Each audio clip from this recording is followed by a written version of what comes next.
স্বাগতম সবাইকে English literature ভিডিওতে। ভিডিওর শুরুতেই সবাই আমার সালাম গ্রহণ করবেন। আসসালামু আলাইকুম। আমি সাদ্দাম হোসেন রয়েছি আপনাদের সাথে। 19তম নিবন্ধন লিখিত পরীক্ষায় যারা অংশগ্রহণ করবেন তাদের উদ্দেশ্যেই আজকের এই পর্বটি। আমি 19তম নিবন্ধন লিখিত পরীক্ষার্থীর জন্য পর্যায়ক্রমে ভিডিও তৈরি করতেছি এবং এরই ধারাবাহিকতায় এটা হচ্ছে পর্ব 2। পর্ব 1-এ আমি আলোচনা করেছিলাম কিভাবে আপনি প্রস্তুতিটা শুরু করবেন বা কোন জায়গা থেকে আপনার প্রিপারেশনটা নেওয়া জরুরি বা কোন জায়গায় থেকে প্রিপারেশনটা নিলে আপনার জন্য ভালো হবে এই সংক্রান্ত আলোচনা সেখানে করেছিলাম এবং আরও অনেক গুরুত্বপূর্ণ আলোচনা সেখানে হয়েছিল। এবং লিটারেচারের যে 8টি এজ রয়েছে সেই 8টি এজ সম্পর্কে আমি ডিটেলস কিন্তু আলোচনা করেছিলাম এবং সেখানে আলোচনা করেছিলাম যে 8টি এজের মধ্যে কোন কোন এজগুলো আপনার জন্য প্রয়োজনীয় বা গুরুত্বপূর্ণ এবং কোন কোন এজগুলো আপনাকে বাদ দিতে হবে। তো এ পর্বে আমি আলোচনা করব নিবন্ধন লিখিত পরীক্ষার যে সিলেবাস সেই সিলেবাসটি সম্পর্কে। তো এই সিলেবাসটি আপনি এনটিআরসি-এর যে ওয়েবসাইট সেই ওয়েবসাইটেও পেয়ে যাবেন, অথবা বাজার থেকে লিখিত পরীক্ষার জন্য কোনো বই যদি কিনে থাকেন তাহলে এই বইতেও এই সিলেবাসটি পেয়ে যাবেন। তো বইতে বা ওয়েবসাইটে এই সিলেবাসটা দেখা বা ভিডিওর মাধ্যমে দেখা এই দুটার মধ্যে কিন্তু অনেকটা বিস্তর তফাৎ রয়েছে।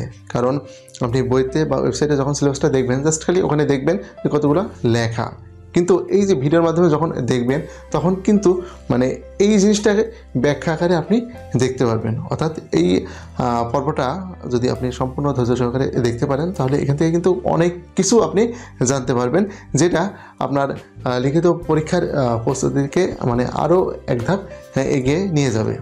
তো আজকের এই পর্ব শুরু করার পূর্বে আপনাদের একটা বিষয় সম্পর্কে অবগত করি, সেটা হচ্ছে এই চ্যানেলের পক্ষ থেকে 19তম নিবন্ধন লিখিত পরীক্ষার জন্য কোর্স চলমান রয়েছে। যারা এই কোর্সে ভর্তি হতে আগ্রহী আছেন তারা স্ক্রিনে যে নাম্বারটা দেখতে পাচ্ছেন এই নাম্বারে সরাসরি কল করে অথবা হোয়াটসঅ্যাপ করে ভর্তি সংক্রান্ত যাবতীয় তথ্য কিন্তু জেনে নিতে পারবেন।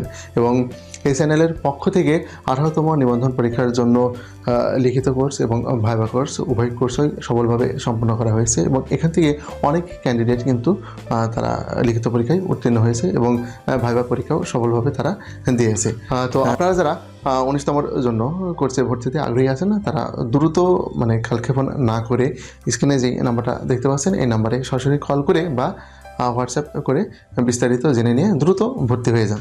তো এবার আসি আজকের এই পর্বের মূল যে আলোচনা সেই আলোচনায়, অর্থাৎ নিবন্ধন লিখিত পরীক্ষার জন্য যে সিলেবাসটা আছে সেই সিলেবাসে যে 8খান সেকশন বা 8 ধরনের যে প্রশ্ন থাকে এটা আমি পর্যায়ক্রমে খুব সুন্দর করে আপনাদের সামনে তুলে ধরার চেষ্টা করছি। তো আমরা যখন ওয়েবসাইটে এই সিলেবাসটা দেখি তখন এখানে দেখা যাচ্ছে যে ফার্স্টে 1 নম্বরে দেওয়া আছে হিস্টোরি অফ ইংলিশ লিটারেচার, তারপরে এখানে কিছু লেখা আছে, তারপরে 2 নম্বরে আছে লিটারি টার্ম, 3 নম্বরে আছে ফিগার অফ স্পিচ, 4 নম্বরে আছে ইন্ডিভিজুয়াল অথর, 5 নম্বরে আছে ফর্মাল লেটার, 6 নম্বরে আছে সামারি রাইটিং, 7 নম্বরে আছে গ্রামার এবং 8 নম্বরে আছে কমপ্লিটিং সেন্টেন্স। এখন এই সিলেবাসটাকে আমি একটু ব্যাখ্যা করে আপনাদের বোঝানোর চেষ্টা করি। তো আমাদের 1 নম্বরে যে বিষয়টা রয়েছে সেটা হচ্ছে হিস্টোরি অফ ইংলিশ লিটারেচার। এই হিস্টোরি অফ ইংলিশ লিটারেচারে আপনার 4টি প্রশ্ন থাকবে এবং এই 4টি প্রশ্নের মধ্যে আপনাকে 2টা প্রশ্নের উত্তর করতে হবে এবং প্রতিটি প্রশ্নের জন্য আপনার মান থাকবে হচ্ছে 10, অর্থাৎ 2টা প্রশ্ন লিখলে আপনি এখানে 20 নম্বর পাবেন। এবার বলি যে এই হিস্টোরি অফ ইংলিশ লিটারেচারের জন্য আপনাকে কি কি পড়তে হবে। এই হিস্টোরি অফ ইংলিশ লিটারেচারের জন্য আপনাকে 5টি এজ পড়া লাগবে। এটা কিন্তু আমি আমার প্রথম পর্বে যদিও বলেছিলাম, এখন আবার বলতেছি। রিনেসান্স পিরিয়ড থেকে শুরু করে মডার্ন পিরিয়ড পর্যন্ত টোটাল যে 5টা এজ রয়েছে এই 5টা এজ আপনি যদি ভালো মতো করে পড়েন তাহলে এখান থেকে আপনি 4টা প্রশ্নই কমন পাবেন এবং এখান থেকে কেবলমাত্র 2টা প্রশ্নর উত্তর আপনাকে করতে হবে, যার জন্য নাম্বার বরাদ্দ রয়েছে হচ্ছে 10। এরপর আসি ইন্ডিভিজুয়াল অথার। তো এই 2 নম্বরেও এই একই সিস্টেম, অর্থাৎ হিস্টোরি অফ ইংলিশ লিটারেচারে যেমন 4টা প্রশ্ন থাকে এই 2 নম্বরে ইন্ডিভিজুয়াল অথারেও এখানেও 4টা প্রশ্ন থাকবে এবং এই 4টার মধ্যে আপনাকে পরীক্ষার খাতাতে 2টা প্রশ্নের উত্তর করতে হবে এবং প্রতিটি প্রশ্নের জন্য আপনি পাবেন 10 নম্বর করে, অর্থাৎ 2টা প্রশ্নের জন্য এখানেও আপনি পাবেন হচ্ছে 20। এরপরে 3 নম্বরে রয়েছে হচ্ছে লিটারারি টার্ম।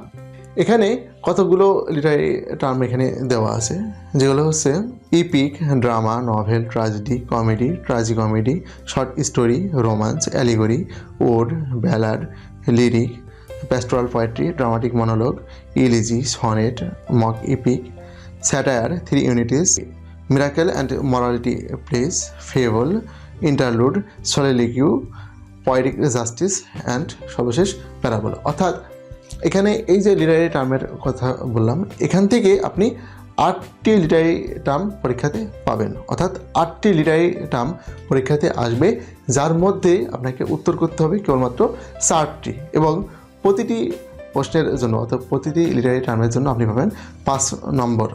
অর্থাৎ এখানে যদি আপনি 4টি লিটারারি টার্ম লিখেন তাহলে আপনি নম্বর পাবেন হচ্ছে 20, অর্থাৎ এখানেও 20 নম্বর আপনার জন্য বরাদ্দ রয়েছে। এরপর আসি ফিগার অফ স্পিচ। এখানেও ফিগার অফ স্পিচ কিছু লিমিটেড ফিগার অফ স্পিচ দেওয়া আছে, অর্থাৎ এখানে আপনি 13টা ফিগার অফ স্পিচ এখানে পেয়ে যাবেন। এই 13টা ফিগার অফ স্পিচ আপনি যদি পড়েন তাহলে এখান থেকে আপনি 5টি ফিগার অফ স্পিচ পরীক্ষাতে পাবেন, অর্থাৎ 5টি ফিগার অফ স্পিচ পরীক্ষাতে আসবে এবং 5টি ফিগার অফ স্পিচের উত্তরই আপনাকে করতে হবে এবং প্রতিটি ফিগার অফ স্পিচের জন্য আপনি নম্বর পাবেন 2 করে, অর্থাৎ 5টা প্রশ্নের জন্য এখানে আপনি 10 নম্বর পাবেন। এবার আসি 5 নম্বরে। 5 নম্বরে আপনি পাবেন হচ্ছে একটি সামারি রাইটিং, অর্থাৎ এখানে একটা গল্প দেওয়া থাকবে এবং এই গল্প থেকে আপনাকে বা যে কোনো একটা বিষয়ের উপরে এখানে দেওয়া থাকবে, সেখান থেকে আপনাকে একটা শর্ট সামারি রাইটিং আপনাকে এখানে লেখা লাগবে, অর্থাৎ শর্ট সামারি লিখতে হবে, যেটার জন্য আপনি পাবেন হচ্ছে 10 নম্বর। এরপরে 6 নম্বরে আপনি পাবেন হচ্ছে লেটার। এখন এই লেটারের মধ্যে কতগুলো ভাগ রয়েছে, যেমন formal letter, letter to editors, complain letter, request letter, job application. এখানে অনেকেই কিন্তু বোঝে না যে এতগুলো যে লেটার, এখন রিকোয়েস্ট লেটার কোনগুলো, কমপ্লেন লেটার কোনগুলো, এগুলো কিন্তু বোঝে না। তো আমি একটু ব্যাখ্যা করে এই লেটারগুলো বোঝানোর চেষ্টা করি। 1 নম্বরে আছে ফর্মাল লেটার। এখন যেই লেটারগুলো দেখা যাচ্ছে স্কুল বা কলেজের যে প্রধান থাকে তার বরাবর বা ফর্মালি কারোর কাছে যদি কোনো লেটার লেখা লাগে, সেটা ইউএনও, ডিসি বা পৌরসভার যে মেয়র, এদের কাছে কোনো লেটার লিখতে হলে যে লেটারটা লেখা লাগে সেটাই হচ্ছে মূলত formal letter. Letter to editor বলতে বোঝায় যে কোনো সমস্যা সংবাদপত্রে তুলে ধরার জন্য এডিটর বরাবর যে লেটারটা লেখা হয়ে থাকে সেটাই হচ্ছে লেটার টু এডিটর। এরপর আছে কমপ্লেন লেটার।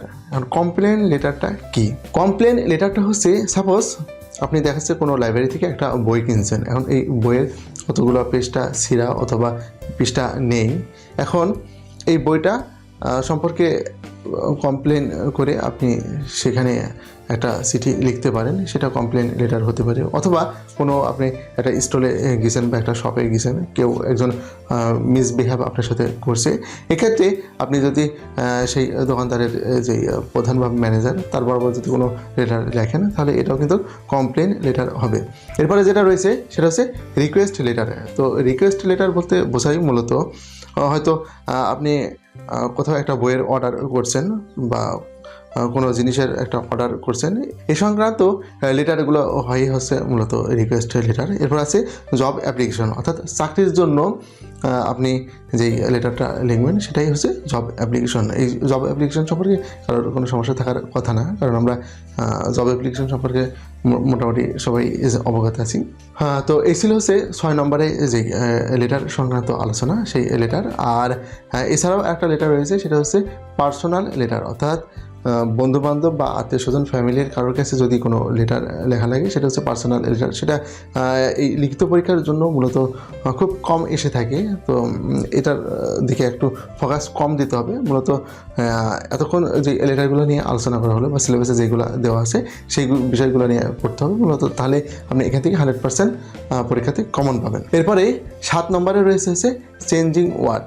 যদিও এখানে সিনোনিম অ্যান্টোনিমের কথাও কিন্তু সিলেবাসে দেওয়া আছে, কিন্তু বিগত এনটিআরসি লিখিত পরীক্ষায় দেখা যাচ্ছে যে চেঞ্জিং ওয়ার্ড থেকেই প্রশ্ন তারা করতেছে এবং আশা করা যাচ্ছে আগামীতেও এই 19তম জন্য এখানে চেঞ্জিং ওয়ার্ড থেকেই প্রশ্নটা হবে। এজন্য আপনারা চেঞ্জিং ওয়ার্ডটা খুব ভালো করে পড়বেন এবং এখানে আপনার 8টা চেঞ্জিং ওয়ার্ড আসবে। এর মধ্যে আপনাকে 5টি চেঞ্জিং ওয়ার্ডের উত্তর করতে হবে এবং এর জন্য আপনি পাবেন হচ্ছে 5 নম্বর। এরপরে আসি সর্বশেষ 8 নম্বর হচ্ছে কমপ্লিটিং সেন্টেন্স। 8টা কমপ্লিটিং সেন্টেন্স এখানে আসবে। এই 8টা কমপ্লিটিং সেন্টেন্সের মধ্যে আপনাকে 5টির উত্তর করতে হবে এবং 5টির জন্য আপনি পাবেন হচ্ছে 5 নম্বর। তো এই ছিল মূলত সিলেবাস সম্পর্কে আলোচনা এবং এখানে 100 মার্কের প্রশ্ন আসবে এবং এই 100 মার্কের এই প্রশ্নটাকে 8টি সেকশনে কিন্তু ভাগ করা হয়েছে এবং কোন সেকশনে কত নম্বর এবং কয়টি করে প্রশ্ন থাকবে এই বিষয় সম্পর্কে আমি ডিটেলস কিন্তু আলোচনা করলাম। আশা করি এরপরে এই সিলেবাস সম্পর্কে আর কোনো সমস্যা আপনাদের থাকার কথা না। এরপরেও যদি কোনো সমস্যা থেকে থাকে তাহলে অবশ্যই কমেন্ট করে জানাবেন। তো আমি আমার ভিডিও এখানে শেষ করতেছি। সবাই ভালো থাকবেন, আমার জন্য দোয়া করবেন। আল্লাহ হাফেজ।